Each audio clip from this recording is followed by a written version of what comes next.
से जन्नत मांगे, इससे आली बहिश्त मांगे, इज्जत मांगे, शौकत मांगे, दो जहां में रिफ़त।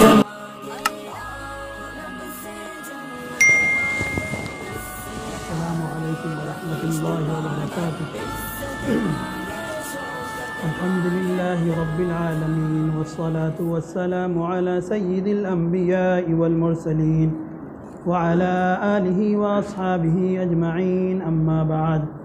फ़क़द क़ाल अल्लाहु तबारक व तआला फ़िल क़ुरआनिल मजीद वल फ़ुरक़ानिल हमीद। फ़अऊज़ु बिल्लाहि मिनश शैतानिर रजीम, बिस्मिल्लाहिर रहमानिर रहीम। या अय्युहन नबिय्यु कुल लिअज़वाजिका व बनातिका व निसाइल मुअमिनीन युदनीना अलैहिन्ना मिन जलाबिबिहिन्न। वक़ाल तआला फ़ी मौज़िइन आख़र, मन अमिल सालिहन मिन ज़करिन औ उन्सा व हुवा मुअमिनुन फ़लनुहयियन्नहु हयातन तय्यिबा वलनजज़ियन्नहुम अजरहुम बिअहसनि मा कानू यअमलून।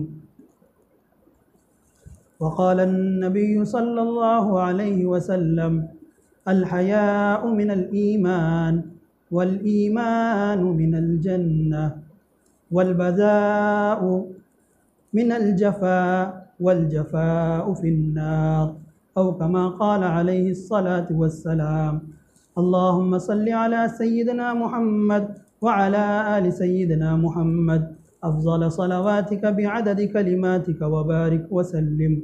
अल्लाहुम्मा सल्लि अला सय्यिदिना मुहम्मद व अला आलि सय्यिदिना मुहम्मद अफ़ज़ल सलवातिका बिअददि कलिमातिका व बारिक व सल्लिम। अल्लाहुम्मा सल्लि अला सय्यिदिना मुहम्मद व अला आलि सय्यिदिना मुहम्मद अफ़ज़ल सलवातिका बिअददि कलिमातिका व बारिक व सल्लिम। अल्लाह तबारक व तआला ने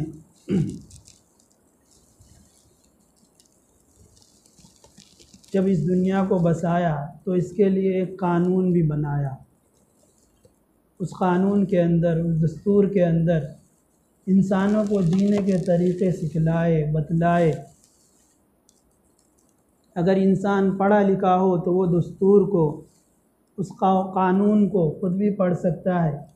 अगर पढ़ा लिखा न हो, जाहिलियत बिल्कुल आम हो, तो अल्लाह तबारक व तआला ने अपने नबियों के ज़रिए उनको तालीम दी, नबियों को भेजा। वो नबी आते रहे, यतलू अलैहिम आयाती, अल्लाह की आयात की तिलावत करते रहे, अहकामात बतलाते रहे।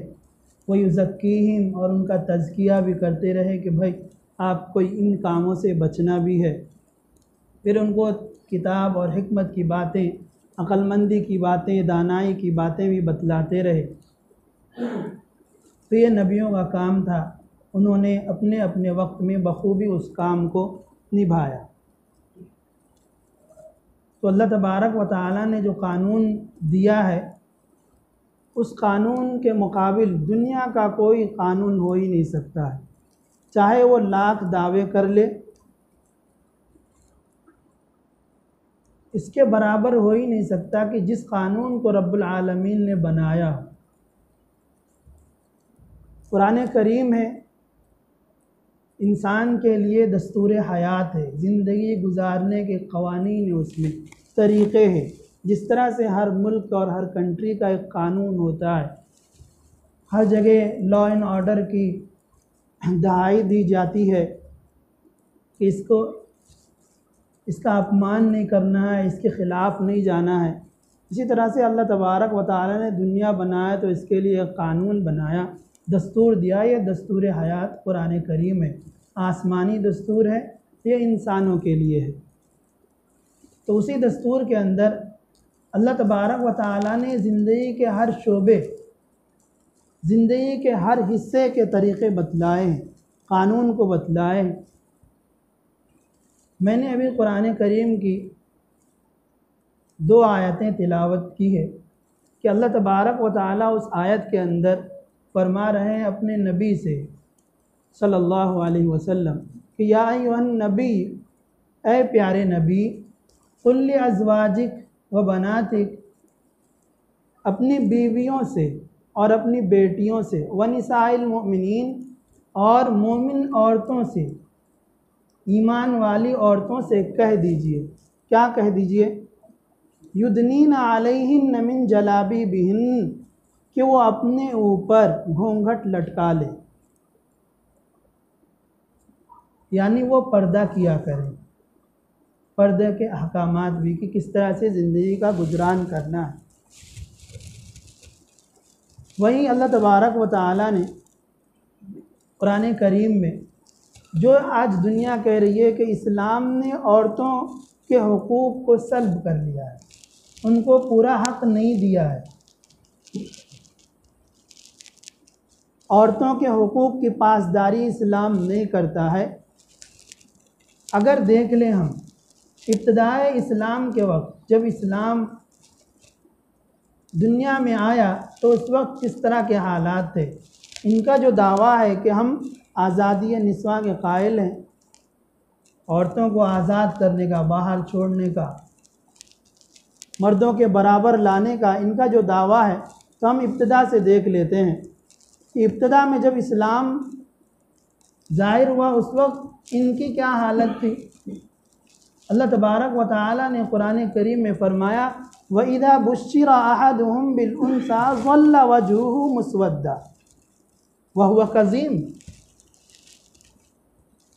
अब आज औरतों की दुहाई दी जाती है उनके हुकूक़ की, तो इब्तिदा इस्लाम में देख लीजिए कि जब इस्लाम ज़ाहिर हुआ तो उस वक्त औरतों की हालत ये थी कि उनको एक जिस तरह से हम जिस चीज़ की कोई हैसियत नहीं रह जाती है, वो हैसियत थी औरतों की उनके नज़दीक।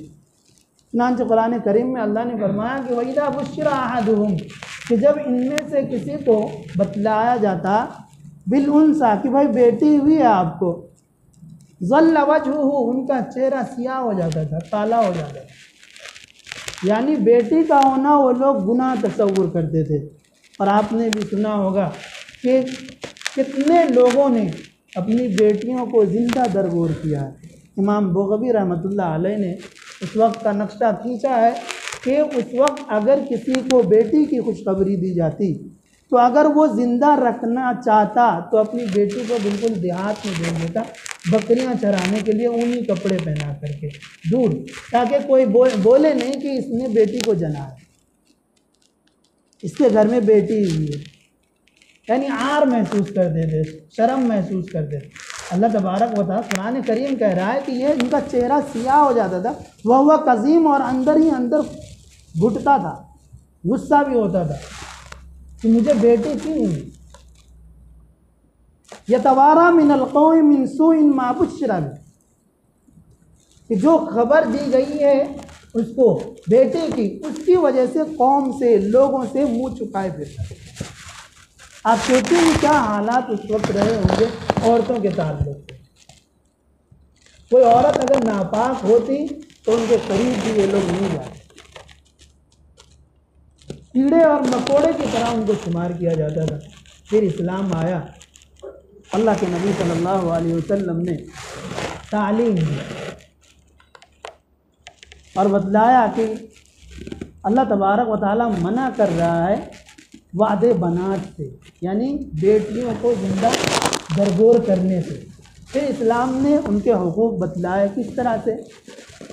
एक औरत या तो बेटी होगी और यही बेटी आगे चल कर के बीवी ही बनेगी, फिर आगे चल कर के माँ भी बनेगी। तो सबसे पहले हम बेटी का देख लेते हैं कि इस्लाम ने बेटी को क्या हुकूक दिए हैं। अल्लाह के नबी सल्लल्लाहु अलैहि वसल्लम ने इरशाद फरमाया, मन बुलिया मिन हाज़िहिल बनात, कि इन बेटियों के ताल्लुक से अगर कोई शख्स आजमाया जाता है, उनकी आजमाइश होती है, कोई परेशानी आ गई हो, तलाक हो गई हो या फिर लड़का बराबर का नहीं मिला हो, तो अल्लाह के नबी उसको जन्नत की खुशखबरी दे रहे हैं। इतना ही नहीं बल्कि अल्लाह के नबी सल्लल्लाहु अलैहि वसल्लम ने एक मरतबा इरशाद फरमाया कि जिस शख्स के पास 2 बेटियां हों, हत्ता तबलुगा, यहाँ तक कि वो बालिग हो जाए, उसने अच्छी परवरिश की हो दोनों बेटियों की, और वो दोनों बालिग हो जाए। जा यौमुल क़ियामा अना व हुआ कहातैन, कि क़यामत के दिन वो शख्स आएगा, मैं और वो क़यामत के दिन इस तरह होंगे, जैसे अल्लाह के नबी सल्लल्लाहु अलैहि वसल्लम ने उंगली से इशारा किया कि जिस तरह से ये उंगलियां बराबर में हैं, बिल्कुल एक साथ है, उसी तरह से वो आदमी और मैं एक साथ हैं। एक और रिवायत में है कि वो दाखिल होगा, दखल तो अना व हुआ, कि मैं दाखिल होऊंगा और वो दाखिल होगा जन्नत में। कहा से जुदा तो नहीं कर सकते हैं इसको। अल्लाह के नबी ने ये खुशखबरी दी बेटियों के ताल्लुक। तो बेटियों का होना ये आर नहीं है जिस तरह से लोग समझते थे। आज भी आप हॉस्पिटल का चक्कर लगा लें, ताज़ा अभी हमारा तजुर्बा है, बेटी हो रही है तो कोई शोर शराबा नहीं, बेटा हुआ तो मिठाइयाँ तकसीम की जाती। ये हमने तकसीम कर रखा, हमने ये कानून बना रखा, मुसलमानों का देखो वहाँ हॉस्पिटल का। अल्लाह ताला को ये बिल्कुल पसंद है जबकि आपको खुशखबरी दी जा रही है जन्नत की, वो भी अल्लाह के नबी सल्लल्लाहु अलैहि वसल्लम की मईयत की खुशखबरी दी जा रही है कि अल्लाह के नबी के साथ जन्नत में दाखिल होंगे। क़यामत में अल्लाह के नबी की मईयत। भाई एक मोमिन की सबसे बड़ी मेराज क्या हो? यही है कि अल्लाह के नबी सल्लल्लाहु अलैहि वसल्लम की शिफाअत नसीब हो, आपके हाथ से जामे कौसर पीना नसीब हो। क्या जो शख्स अल्लाह के नबी के साथ रहेगा वो प्यासा रहेगा? आखिरत में नहीं रहेगा। तो बेटे का आना ये बाइसे मसर्रत है, बाइसे रहमत है, बाइसे बरकत है। आप ऐसे भी गौर कर लें कि बेटे उतने और माँ बाप के हक़ में उतने कारगर नहीं होते जितनी बेटियाँ होती हैं। आप भी इसी माशरे में देख लीजिए, आप बेटा है जॉब के लिए बाहर चला जाएगा, थोड़े दिनों के बाद वाइफ को ही बुला लेगा, देखते कौन है माँ बाप को। परेशानी किनको नहीं देखी जाती? बेटियों को नहीं देखी जाती, उनको रहा नहीं जाता। बात ऐसे कि शौहर को तज देती है माँ बाप के लिए, उनकी खिदमत के लिए। तो ऐसे ही भाई के रहमत है, भाई आराम राहत है बेटियाँ। ये तो बेटियों के ताल्लुक़ से इस्लाम ने तालीम दी। अब आ जाए यही बेटी जब बीवी बनती है, अल्लाह के नबी सल्लल्लाहु अलैहि वसल्लम ने इरशाद फरमाया, खैरुकुम लिअहली, कि तुम में से बेहतरीन वो शख्स है जो अपने अहलो आयाल के लिए सबसे बेहतर हो। वह अना खैरुकुम, और मैं तुम में सबसे ज़्यादा अपने अहलो आयाल का ज़्यादा खैरखवाह हूँ। अल्लाह के नबी सल्लल्लाहु अलैहि वसल्लम ने ऊँच नीच हो जाए आप उसको माफ़ कर दीजिए। कभी कोई ऐसा अमल हो जाए उसको इग्नोर कर दीजिए, हर बात को उनकी पकड़ मत कीजिए। इस्लाम ने जो आईनी क़वानीन बनाए हैं, इस्लाम ने औरतों के ऊपर वो जिम्मेदारी नहीं दी है जो मर्दों को जिम्मेदारी दी है। इसलिए आपने गौर किया होगा कि जब विरासत तकसीम होती है तो बेटियों को एक हिस्सा मिलता है, बेटों को 2 हिस्से मिलते हैं। कभी गौर किया आपने कि ये ऐसा क्यों होता है? वजह यह है कि अल्लाह तबारक व तआला ने, बल्कि इस्लाम ने मर्दों के ऊपर सारी जिम्मेदारियां रखी हैं, माशी जिम्मेदारी भी, यानी कमाना, उनकी जिम्मेदारी अदा करना, ये मर्दों के ऊपर। औरतों को अल्लाह तबारक व तआला ने ये जिम्मेदारी नहीं दी है कि वो बाज़ार में मारी मारी फिरे। अच्छा, इन लोगों ने जो दावा कर रखा है आज़ादी निस्वां का, हुकूक निस्वां के लिए ये लोग प्रोटेस्ट करते रहते हैं कि औरतों को इन आज़ाद कीजिए, बाहर लाइए। खुद इनका देख लीजिए, कहते हैं कि हम औरतों को बराबर का हुकूक देंगे, लेकिन आप जाइए औरतों के, उन लोगों ने नारा लगाया, हमने तो नहीं लगाया है, लेकिन औरतों को क्या मिला है? उसके सिले में जो औरतें बाहर निकली हैं घर से, इस्लाम बक़दरे ज़रूरत इजाज़त देता है बाहर निकलने की, लेकिन किस तरह से जो आयत पढ़ी गई है, युदनीना अलैहिन्ना मिन जलाबिबिहिन, पर्दे के साथ, मुकम्मल पर्दे के साथ। लेकिन इन लोगों ने जो हुकूक दिए हैं बहुत ज़्यादा, मॉल के अंदर सेल्स गर्ल बना लिया, दुकानों के ऊपर या फिर होटलों के बाहर मुस्कुराते हुए वेलकम कीजिए लोग आने वालों का। आप कहीं शादी हॉल में चले जाइए, वहाँ देखिए औरतें मुस्कुरा करके खाना भी बनाती हैं, खाना भी परोसती हैं, खाना खिलाती भी हैं। यही बात अगर इस्लाम कहता है कि आप घर में रह करके अपने अहलो अयाल के लिए कीजिए, खाना बनाइए, शौहर के लिए मुस्कुराइए, आपको सवाब मिलेगा। तो कहते हैं कि औरतों को कैद कर रखा है। भाई इस्लाम ने कैद नहीं कर रखा है, इस्लाम ने उसको घर की मलिका बनाया है, रानी बना रखा है कि ये बाहर की जो जिम्मेदारी है, कमाना है, बाज़ारों में फिरना है, ये मर्दों के ज़िम्मे है, औरतों के ज़िम्मे नहीं है। औरतों की जिम्मेदारी क्या है? औरतों की जिम्मेदारी है उन लोगों को तैयार करना, वो ऐसी जमात तैयार करना जो फ्यूचर में नाम कमाए किसी भी एतबार से, यानी नस्ल नौ की तामीर, औलाद की तरबियत, दीनी तरबियत, इसके लिए ये जिम्मेदारी औरतों पर रखी गई है। बाहर की जिम्मेदारी औरतों पर नहीं है। आप बाहर कंट्री में चले जाएं, वो लोग यहाँ अपने यहाँ के कल्चर को देख करके शौक होते हैं कि अरे भाई कितना आराम है इन औरतों को, बस घर में रहना है, खाना पीना है, मौज करना है, और हमको ऑफिस भी जाना है, ऑफिस से 8-8 घंटे 12-12 घंटे ड्यूटी भी करना है और घर में आके पकाना भी। तो इस्लाम ने औरतों को मलिका बनाया है, रानी बना रखा है घर में, घर की 4 दीवारी के अंदर। इसलिए अल्लाह के नबी सल्लल्लाहु अलैहि वसल्लम ने हुक्म दिया कि अपने अहलो अयाल के साथ अच्छा सलूक करो, हुस्ने तदबीर किया करो, उनके साथ नरमी से पेश आया करो। अब यही बेटी जो अब बीवी बनी थी अब माँ बनती है। फिर माँ के लिए इस्लाम ने क्या हुक्म लाया? वक़ज़ा रब्बुका अल्ला तअबुदू इल्ला इय्याह व बिल वालिदैनि इहसाना। अल्लाह तबारक व तआला ने अपनी इबादत के बाद ज़रिए माश अख्तियार करने का हुक्म नहीं दिया कि आप कमाइए, या किसी और काम का हुक्म नहीं दिया। क्या हुक्म दिया? अपनी इबादत के बाद कि वक़ज़ा रब्बुका, अल्लाह ने तुम्हें हुक्म दिया है अल्लाह ताबुदू, कि सिर्फ इबादत सिर्फ किसकी होगी? इल्ला इय्याह, उसी की।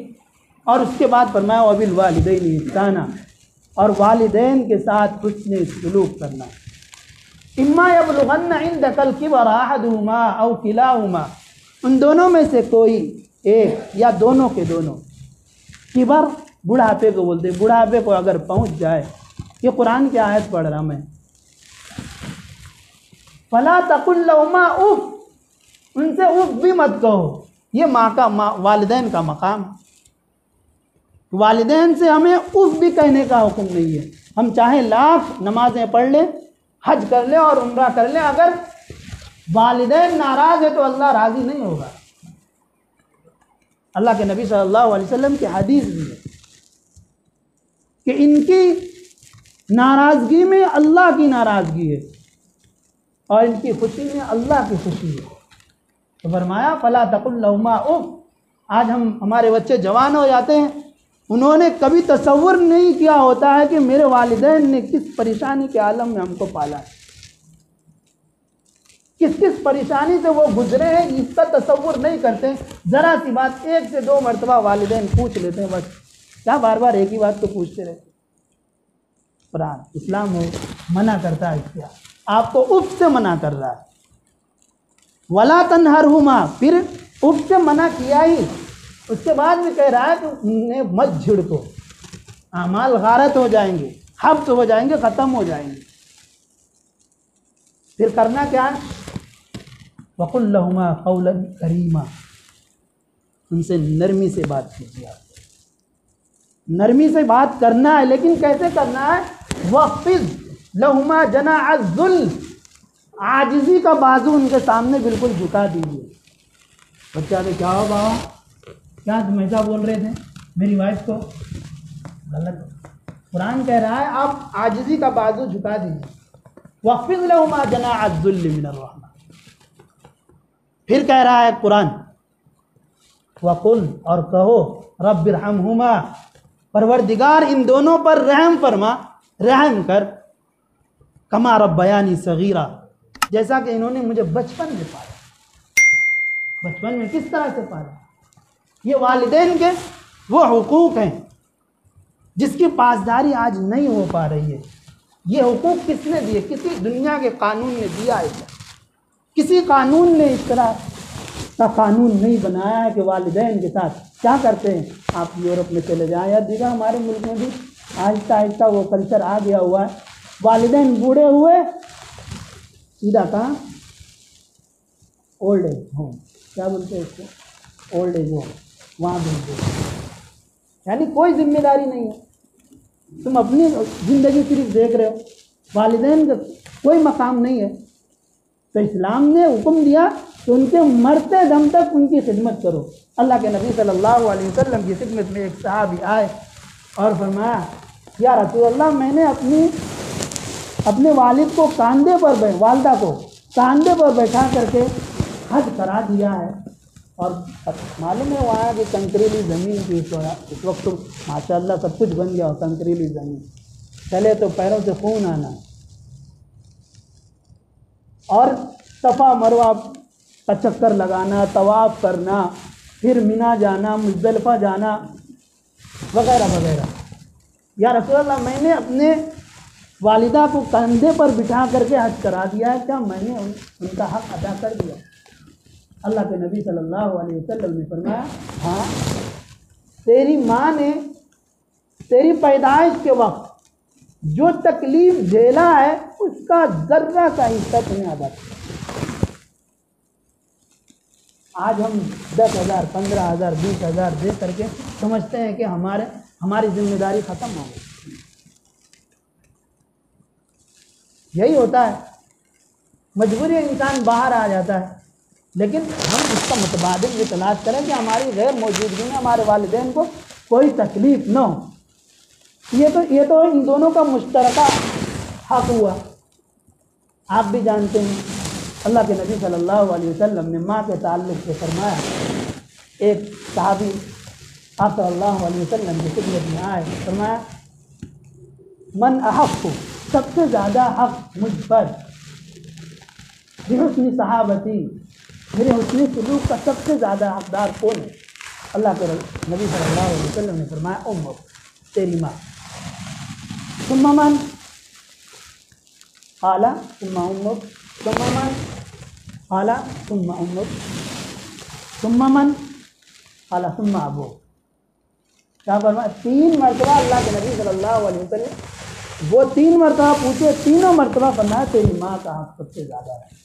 4थी मरतबा में फरमाया अब तेरे बाप का, 4थे नंबर। फिर फरमाया अल जन्नतु तहत अक़दामिल उम्महात, जन्नत माँ के कदमों के नीचे। अब हम वहाँ सर्च करने लगेंगे कदमों के नीचे नहीं, बल्कि अपनी इज्जत व तवानाई, अपनी ताकत, अपनी शोहरत, अपनी दौलत उनके कदमों में निछावर कर दीजिए, जन्नत आपको मिल जाए। ये है मतलब उसका। फिर फरमाया वालिद के ताल्लुक़ से अल वालिदु अवसतु अबवाबिल जन्नह, तो बात चल रही थी औरतों के हुकूक, इसलिए हमने माँ का ज़रा लंबा ले लिया। तो ये इस्लाम ने ये हुकूक दिए। इस्लाम से पहले क्या गाड़ी जाती थी औरतें, और इस्लाम के बाद इस्लाम ने ये हुक्म दिया। अब देखिए दूसरों की देखा देखी हमने फिर औरतों को आज़ाद करना शुरू कर दिया और बाहर भेजना शुरू कर दिया, मॉल के अंदर इधर उधर इधर उधर। और अपने जो बॉस होते हैं उनकी खिदमत करे, उनको चाय बना के पेश करे तो बुरा नहीं है, लेकिन शौहर की खिदमत कर ले तो ये दुनियादारों के सामने बुरा हो जाता है। अजीब फ़लसफ़े हैं इनके। तो इनका असल मुद्दा ये नहीं होता है कि औरतों को बराबरी का हक़ देना। इनका असल मकसद ये है कि औरतों की जो इज्जतें हैं उनसे फ़ायदा उठाएं। इनकी जो इज्जतें हैं इनको टच करके, इनको यूज़ करके, इनकी मजबूरी का गलत फ़ायदा उठा करके अपना मकसद हासिल करना, असल ये इनका टारगेट है, यही इनका मकसद है। वरना कहाँ आज तक उन्होंने हक़ दिया। आज दुनिया में देख लीजिए, अगर बराबरी का हक़ देने का रहता है तो अमेरिका के अंदर चलो भाई इस साल जो है बर्डन है तो अगले साल कोई और लेडी रहेगी। प्रेसिडेंट नहीं है। बरतानिया के अंदर देख लीजिए, पूरी दुनिया में आप देख लीजिए, कहाँ बराबरी के हो, क्या मिला औरतों को बाहर निकल करके? बस वही बॉस की चापलूसी करना, उनके आगे पीछे करना, तो कुछ मिला नहीं, लेकिन गया बहुत कुछ। अल्लाह के नबी सल्लल्लाहु अलैहि वसल्लम ने इरशाद फरमाया, मैं इसलिए ये बात कोट कर दिया कि अल्लाह के नबी सल्लल्लाहु अलैहि वसल्लम ने इरशाद फरमाया कि अल-आइनान ज़िनाहुमा अन-नज़र, ये दोनों आँखें हैं, इनका जो ज़िना है देखना है। औरतें अगर बाहर निकलेंगी तो ज़िना होगा। इसी भी तरह का अल्लाह के नबी सल्लल्लाहु अलैहि वसल्लम ने फरमाया कि इन दोनों आँखों का ज़िना अन-नज़र, देखना है। वल उज़नान ज़िनाहुमा अल-इस्तिमा, दोनों कान है उसका, उन दोनों का ज़िना सुनना है। आप चाहे गीबत सुनिए, गाने सुनिए, कुछ भी सुनिए। वल लिसान ज़िनाहु अल-कलाम, फोन पर जो बातें करते हैं बॉयफ्रेंड और गर्लफ्रेंड, इसका लिसान ज़बान, इसका ज़िना बात करना है, जो घंटों लगे हुए रहते हैं। 14 तारीख आ रही है, इसलिए हमने ये टॉपिक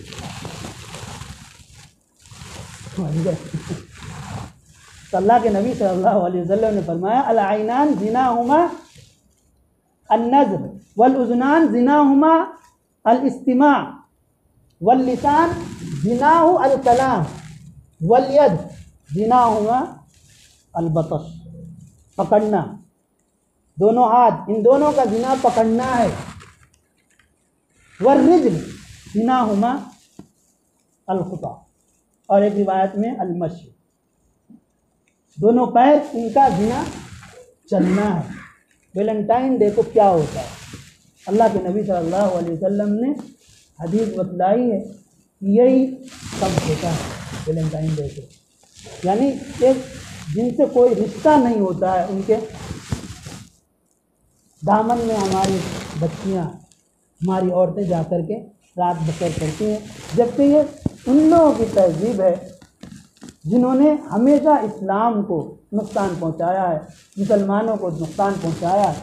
और जब ये गुनाह आम होता है तो फिर कहरे खुदावंदी नाजिल होती, अल्लाह का अजाब नाजिल होता है। आपने अभी तुर्की में, शाम में और दीगर उनके आसपास में जो इलाके 25,000 30,000 से ज़्यादा लोग एक बारगी में हलाक कर दिए गए। एक तो ये है कि हमारे गुनाह, अच्छा एक बात याद रख लीजिए कि आसमान से जो फैसले होते हैं या उतरते हैं, उसका रीज़न जो होता है, ज़मीन से कोई चीज़ जब आसमान में जाती है उसी के मुताबिक फ़ैसले होते हैं।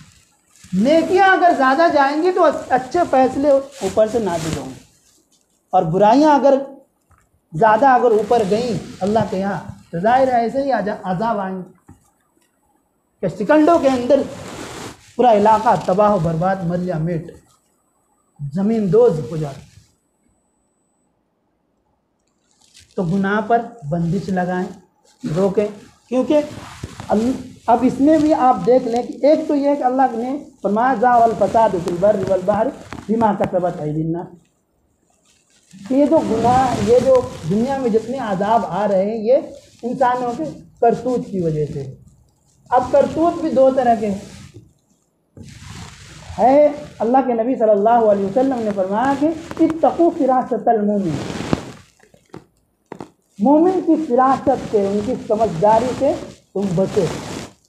फ़इन्नहु यंज़ुरु बिनूरिल्लाह, इसलिए तो वो अल्लाह के नूर से देखता है। तो हम इस अज़ाब के अंदर ये एक एंगल तो गुनाह का ले सकते हैं, एक एंगल ये भी ले सकते हैं कि एडवांस टेक्नोलॉजी ने इतना आगे अपना कदम बढ़ा लिया है कि जब चाहे कहीं पर ऐसा सैलाब ले आए कि पूरा इलाका तबाह हो जाए, बारिश ले आए, तो आप उसमें भी ले सकते हैं कि ये जो अज़ाब है, ये जो परसों तरसों ज़लज़ला आया है, ये भी उन्हीं लोगों की कारस्तानी जो जिन्होंने वैलेंटाइन डे को शुरू किया है। उनको सब पता है कि जिस तरह नीचे से जो जाएंगे आमाल वैसे ही फैसले होंगे, उनको पता है, इसलिए उन्होंने बुराइयों को रिवाज देना शुरू कर दिया है। 6 तारीख को कितनी 6 तारीख को जलजला आया है, 6 फरवरी को। आप 2013 के अंदर भी देख सकते हैं 6 फरवरी को बड़ा जलजला है। 2016 के अंदर भी देख सकते हैं कि 6 ही फरवरी को बहुत बड़ा जलजला आया था। अभी भी यहूदी है, उसने 3 फरवरी को 7 पॉइंट कितने का है जलजला, 7 आशार्य है, उसने कोड किया। उसने 3 दिन पहले उसने कोड किया कि तुर्की के अंदर ये जलजला आएगा। तो हो सकता है उनकी भी कारस्तानी हो सकती है भाई, वो तो कहीं से बहुत आगे चले गए हैं, कहीं बारिश बरसा सकते हैं वो लोग, इस तरह इतने आगे चले गए। तो हम देखेंगे दोनों एंगल से देखेंगे उनके जो तरीक़े हैं, जो उन्होंने बुराइयों के तरीक़ों का रिवाज दिया, उससे बचने की भी कोशिश करना है। और फिर कह रहे खुदाबंदी से भी बचना है। तो अल्लाह तबारक व तआला ने मर्द और औरत को बिल्कुल बराबर के हुकूक दिए हैं। फस्तजाब लहुम रब्बुहुम, कि अल्लाह तबारक व तआला ने उनके कबूल कर लिया। फिर एक जगह फरमाया मन अमिल सालिहम मिन ज़करिन औ उन्सा, कि चाहे मुज़क्कर हो, मेल हो या फीमेल हो, जो भी नेक अमल करेंगे फलनुहयिन्नहु हयातन तय्यिबा, हम उनको वादा करते हैं कि उनको पाकीज़ा ज़िंदगी देंगे, सलामती वाली ज़िंदगी देंगे, अच्छी ज़िंदगी अता करेंगे इस दुनिया के। वलनजज़ियन्नहुम अजरहुम बिअहसनि मा कानू यअमलून, और फिर आखिरत में जिन्होंने अच्छा काम किया उसका हम बदला भी देंगे। तो अल्लाह तबारक व तआला ने नेकी के अंदर बिल्कुल बराबरी रखा है, क्योंकि इस दुनिया में आने का मकसद तो नेकी करना है, अल्लाह को राज़ी करना है। तो इसमें आप देखिए कहीं भी कमी नहीं, ऐसा नहीं है कि अगर मर्द ने मस्जिद में ला कर के दिया तो ज़्यादा सवाब है, औरतों ने ला कर के दिया तो कम सवाब है, ऐसा ही नहीं। औरतें अगर नमाज़ पढ़ी तो कम सवाब है, मर्दों ने नमाज़ पढ़ी तो ज़्यादा सवाब है, ऐसा तो है नहीं।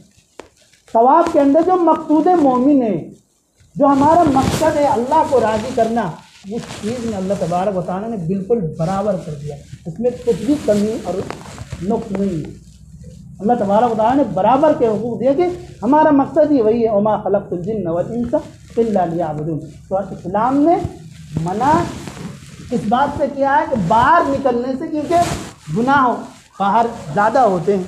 अपनी औरतों, फिर औरतों को भी हुक्म दिया है कि वक़रना फ़ी बुयूतिकुन्ना, तो अपने घरों में तुम जमी रहो, ठहरी रहो, जम करके बैठना है, निकलना नहीं है। ज़रा सा काम निकला बाहर निकल गए, ज़रा मैं जाके आ नहीं, आपको अगर जैसे ज़रूरत है, मर्द नहीं घर में आप जा सकते हैं, लेकिन युदनीना अलैहिन्ना मिन जलाबिबिहिन्ना, पर्दे के साथ आप निकल सकती हैं जब कभी ज़रूरत है, वरना बेकार निकलना। आप घर की मलिका रानी हैं, क्यों अपनी गद्दी छोड़ करके जा रही हैं? मुमकिन हो आपके गायबाने में आपके जो राजा हैं उनका दिल किसी और पर आए और वो अपनी रानी यहाँ आपकी जगह पे किसी और रानी को बिठा ले, तो ख़तरा तो रहता है। समझना चाहिए औरतों को भी। अल्लाह तबारक व तआला हमें बातिल के कारस्तानियों से महफूज फरमाए और दीनी समझ अता फरमाए।